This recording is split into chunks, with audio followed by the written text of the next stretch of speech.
Now अभी हम एक बेस्ट मिड कैप के बारे में बात करेंगे। ओके, जो आगे जाकर लार्ज कैप बनने का भी दम रखता है। ठीक है, अभी लार्ज कैप बनने में उसे टाइम तो लगेगा ही। ओके, सो यहाँ पर हम सबसे पहले उसके देखेंगे, हम यहाँ पर प्रॉफिट एंड लॉस अकाउंट्स देख लेंगे। ठीक है, ईयर ऑन ईयर डेटा रहेगा, 12 मंथ का डेटा है, मार्च 2013 से डेटा अवेलेबल है यहाँ पर। ओके, नेट प्रॉफिट देखो कितना है 8, एंड देन कितना हुआ 17, एंड देन कितना हुआ 60, देन 73 एंड देन 91 है। ठीक है, यहाँ पर मार्च 2014 के बाद डायरेक्टली यहाँ पर डेटा है मार्च 2019 का। ओके, सो यहाँ पर ईयर ऑन ईयर अभी तो ग्रोथ दिखाई दे रही है। ठीक है, अच्छी खासी ग्रोथ है यहाँ पर। ओके, सो अच्छी बात मानी जाती है। पता नहीं यहाँ पर बीच में डेटा क्यों अवेलेबल नहीं है, लेकिन जितना भी डेटा है अच्छा डेटा है। ठीक है, यहाँ पर देखो प्रॉफिट, नेट प्रॉफिट में इंक्रीज ही हो रहा है हर साल। ओके, हम मार्च 2019 से भी बात करें तो भी यहाँ पर इंक्रीज हुई हो रहा है। ठीक है,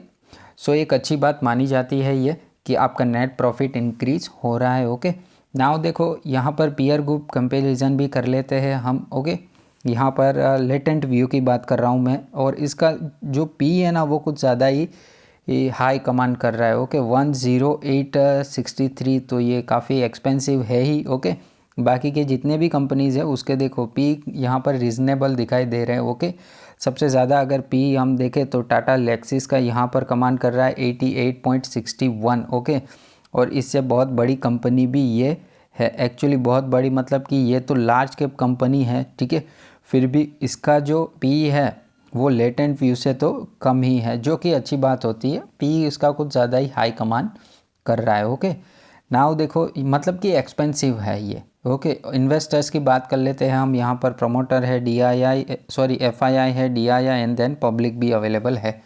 देखो प्रमोटर्स में, एक सेकेंड, हाँ, ये प्रमोटर्स में 68.10 है, फिर एफ आई आई 2 है, एंड डी आई आई 3.59 है, एंड पब्लिक 26.31 है। ओके, सो डिसेंट सा यहाँ पर शेयर होल्डिंग पैटर्न है। और हाँ, कंपनी को लिस्टेड हुए ना 1 ईयर भी कंप्लीट नहीं हुआ है। ओके, और फिर भी देखो यहाँ पर एफ आई आईज अवेलेबल है। ओके, और यहाँ पर डी आई आईज भी अवेलेबल है। ओके, सो ये सबसे अच्छी बात मानी जाती है कि कंपनी को 1 ईयर भी नहीं हुआ और एफ आई आई भी अवेलेबल है, डी आई आई भी अवेलेबल है। ओके, नाउ देखो डायरेक्टली हम आ जाते हैं शेयर प्राइस पर। ओके, नाउ देखो जिस कंपनी की बात कर रहा हूँ ना उसका नाम है यहाँ पर लेटेंट व्यू। ओके, और यहाँ पर डिस्क्लेमर क्या है कि ये एक मिड कैप कंपनी है। ठीक है, अभी मिड कैप कंपनी में जो गिरावटें होती है ना वो आप बोल सकते हो 30%, तो इसमें नॉर्मली करेक्शन होता है, इसमें क्रैश नहीं बोल सकते। ठीक है, मिड कैप में आपने देखा होगा कि इंडिया मार्ट मैश, ओके, एक सेकंड, हाँ, इंडिया मार्ट मैश जो है वो अभी कितना चल रहा है, डाउन 54%, वो डाउन चल रहा है। ये मिड कैप क्वालिटी के कंपनी होते हैं ना, वो गिरावट भी ज़्यादा दिखाते हैं और कमबैक भी उनका सॉलिड रहता है। सो आपको ये जो गिरावट है ना वो ध्यान में रखनी है कि ये मिड कैप क्वालिटी का शेयर है। ओके, और नाउ देखो इसके रिटर्न्स भी अभी देखो कितना प्राइस चल रहा है इसका, 492। ओके, यानी कि 500 के आसपास आप बोल सकते हो। 1 डे में कोई भी अच्छे रिटर्न्स नहीं है, 5 डेज़ में 12% डाउन है, 1 मंथ में 11% डाउन है, 6 मंथ में भी कोई रिटर्न्स नहीं है, ईयर टिल डेट में भी डाउन, 1 ईयर की बात कर ले कोई रिटर्न्स नहीं है, 5 ईयर्स की बात कर ले तो भी यहाँ पर तो डाउन ही दिखाई दे रहा है। ओके, यहाँ से यहाँ तक। और देखो इसकी लिस्टिंग कब हुई थी, एक सेकेंड, ओके, हाँ, ये देखो 26 नवंबर 2021, यानी कि इसको पूरा 1 साल भी नहीं बोल सकते, इनफैक्ट 6 महीने भी इसको तो नहीं हुए हैं। ठीक है, इसके लिस्टिंग से। सो यहाँ पर ये कंपनी जो है बहुत अच्छी कंपनी है, कंपनी में कोई बुराई नहीं है। ठीक है, बट मिड कैप कंपनी है यहाँ पर। ये देखो, एक सेकेंड मैं स्क्रीन एडजस्ट कर लेता हूँ। हाँ, देखो इसका हाई देखो कितना है, 754.90। ओके, अभी देखो हाई से कितना जल्दी ये करेक्ट हो गया, दिखाई दे रहा है आपको। ये ईजीली डाउन मिल जाएगी। ओके, और इसका लो के आसपास ये आप बोलो तो आ गई है। देखो लो कितना है, 4610।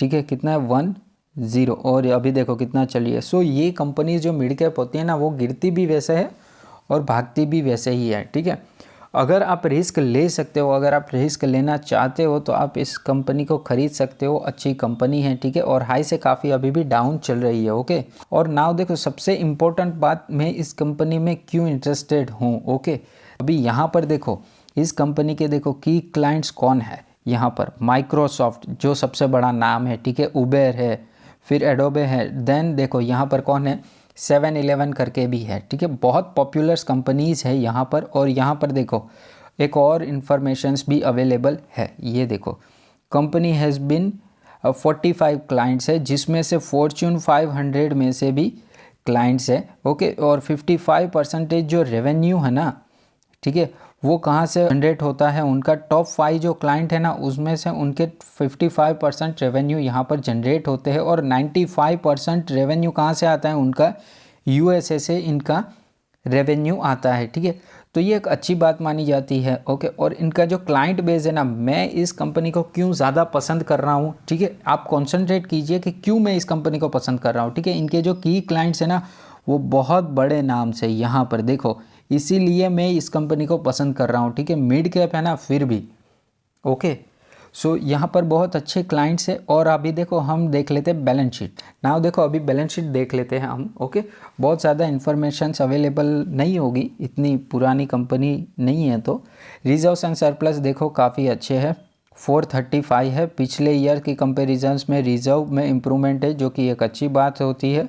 लॉन्ग टर्म बोरोइंग्स देख लेते हैं। अभी कंपनी ने कर्जा लिया है यहाँ पर 22.61 का, पहले कर्जा नहीं था।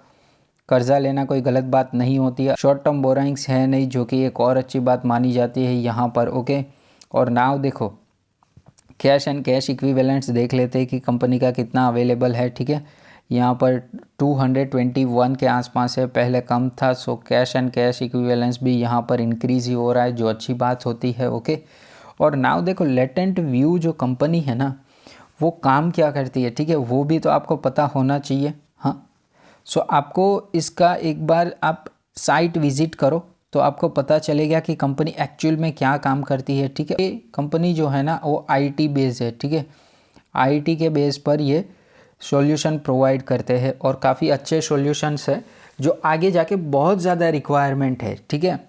यहाँ पर वो सारे काम लेटेंट व्यू करती है, ओके। नाउ देखो अभी अपने हाई से कितना गिरा है, ये परसेंटेज वाइज कैलकुलेट किया है मैंने। ये 34% अपने हाई से कहाँ डाउन चल रही है, ठीक है। मैंने कहा है कि ये मिड कैप है, ठीक है। मिड कैप में आप नॉर्मल गिरावट पकड़ सकते हो 30%, ठीक है। सो यहाँ पर आपको प्रिपेयर रहना होता है कि और भी ज़्यादा डाउन जाएगा। और इसका पी है ना कुछ ज़्यादा ही हाई कमांड कर रहा है, ठीक है। इसके लिए भी यहाँ पर प्रॉफिट बुकिंग ज़्यादा हावी हो रही है। 107.16 इसका पीई है, जो बहुत ही हाई ज़्यादा कमांड कर रहा है, ठीक है। टाटा लेक्सिस का पी देखो तो इससे कहीं ज़्यादा कम पे, वो तो लार्ज कैप कंपनी है फिर भी यहाँ पर, ओके। सो अगर लेटेंट व्यू की आप बात करो तो यहाँ से अगर और ज़्यादा गिरावट होती है ना, तो भी आपको प्रिपेयर रहना चाहिए, ओके। 470 के आसपास अगर ये शेयर आया ना, देन मैं अपनी एक इंस्टॉलमेंट लगा दूंगा। मैं कौन सा एक इंस्टॉलमेंट लगा दूंगा, ठीक है। 470 के आसपास आया तो ठीक है, और इससे ज़्यादा और गिरा देन मैं और इसमें इंस्टॉलमेंट लगाऊंगा। सेकंड जो मेरा इंस्टॉलमेंट होगा ना, वो 40% के आसपास मैं इसमें लगा दूंगा, क्योंकि इनके जो क्लाइंट है ना माइक्रोसॉफ्ट है, ठीक है। सो इतने बड़े क्लाइंट है तो मैं इसमें ऑब्वियसली इन्वेस्ट करना चाहूँगा। और ये मिड कैप कंपनीज़ है, ठीक है। यहाँ पर देखो ये भागती भी वैसे है और गिरती भी वैसे है, तो आपको प्रिपेयर रहना होता है, ठीक है। आप अगर इसमें नॉर्मल गिरावट 30% मान के चलते हो और आपको कोई दिक्कत नहीं होती है, देन ओके, ठीक है। बोलने को तो कोई भी बोल देगा कि हाँ भाई अपने सह लेंगे गिरावट, लेकिन जब एक्चुअल में होती है ना तब पता चलता है, ठीक है। अभी इंडिया मार्ट मेस्ट जिसके पास होता है ना, होगा ना, उसके पता चलेगा कि भाई गिरावट एक्चुअल में होती कैसी है, क्योंकि वो 54% तो डाउन चल रहा है। सो यहाँ पर लेटेंट व्यू में मैंने अगेन डिस्क्लेमर देना चाहूँगा कि ये मिड कैप है, बहुत ज़्यादा हाई कमांड कर रहा है इसका पी। सो आपको इसमें संभल कर निवेश करना है, ओके। चलो थैंक यू।